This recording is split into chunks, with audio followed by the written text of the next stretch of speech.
Shelter estimates that more than 250,000 people are homeless in England alone. One of the world's largest, strongest economies. Nobody should be without a roof over their head. Unnecessary, and frankly it's immoral that a wealthy country like Britain tolerates anyone being forced to sleep on our streets. Don't dismiss them as tramps or beggars or junkies. They're people with hearts and souls. Vulnerable. A loss of identity. Loss of hope. Feeling alone. Feeling terrified. Despair. No one deserves to feel unwanted. We all have a responsibility to help. So my name's Danny and I was a homeless person with autism.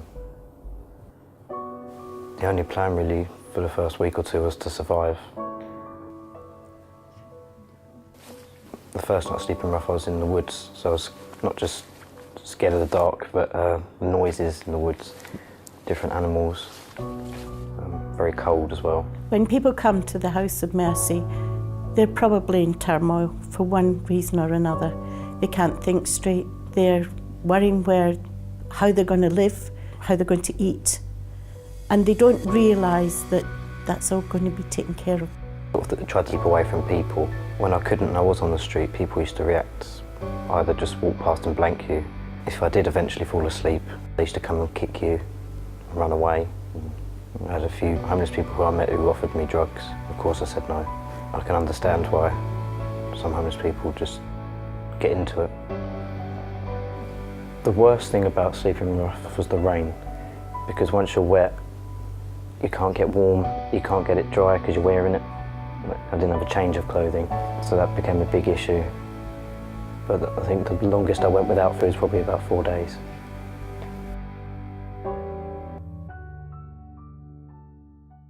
On the 22nd of March 2018, a group of Year 13 students got together to do a homeless sleep out in aid of House of Mercy charity in Gravesend. The people who come into the House of Mercy may have just felt totally abandoned. Walking in through the door of hope in the House of Mercy is just a sanctuary for them. I think it's dreadful to think that anybody is homeless, and I think there are quite a number of homeless people still in Gravesend, despite the fact that we have now set up 3 houses. I think even if we set up 10 houses, there'll be still homeless people. So many people are not aware that there are so many homeless people around. A sleep out is very good because they'll have some compassion for them to help when they can or where they can. Young people maybe can't understand what the fact of being homeless means. You may be somebody that's fallen out with your mum and dad and you've decided just to leave home and find yourself abandoned. A lot of people are only a paycheck away from homelessness. If you lose your job, if your landlord puts your rent up, if you can no longer afford the bills, maybe marriage breakups, people who've gone away from home for the first time and they don't have the family support around them. The House of Mercy gives them hope. They take them in, they look after them and they guide them, and that's wonderful. We admit people for 6 months, and during that time it's not a hotel and it's not a hospital, but there are people who come with issues. Sometimes they're very traumatized. They've had a lot of beatings and they've been, tormented in many ways. They're lying on the street, they're petrified. Even if we can't take them in immediately, we can offer them a hot breakfast, a wash, a change of clothing, and they can spend the day with us. Everybody is welcome at the House of Mercy. We don't pick and choose who comes. Whatever their reasons for coming, we don't question that. What we try to do is try to deal with them.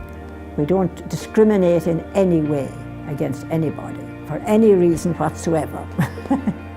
They're all human beings and loved by God as far as we are concerned. And they still deserve a life the way we have a life. I've always wanted to be a psychotherapist, and they made me feel, do you know what, I've got nothing to lose, let's go for it. And that's what I did. And they gave me the resources to be able to study, and I achieved sort of 5 A-levels, 2 diplomas, 1 foundation degree, and now currently doing my degree in psychology. I have my own flat now. I've made friends there I never thought I'd have. Knowing what I know now, I'd have worked so much harder in school. I've always regretted that. To see that person become a different person, but readiness to actually live your life is a big step forward. If you meet a homeless person, treat them with respect and dignity. Even if you can't give them money or clothing or whatever, you can give them a smile. How can you love God who you've never seen if you don't love your neighbour who you've seen? Find out why they're homeless, I'd say, and change your attitude to homeless people, because there's so many reasons why people are homeless. I know people say, oh, they're homeless through choice, and that may be, but I've never found it. One day they can come back into society and be the people that they were before this terrible homelessness hit them. The more we can give to this charity, whether it's in time, whether it's in cash, whether it's in, ideas for fundraising, that's wonderful.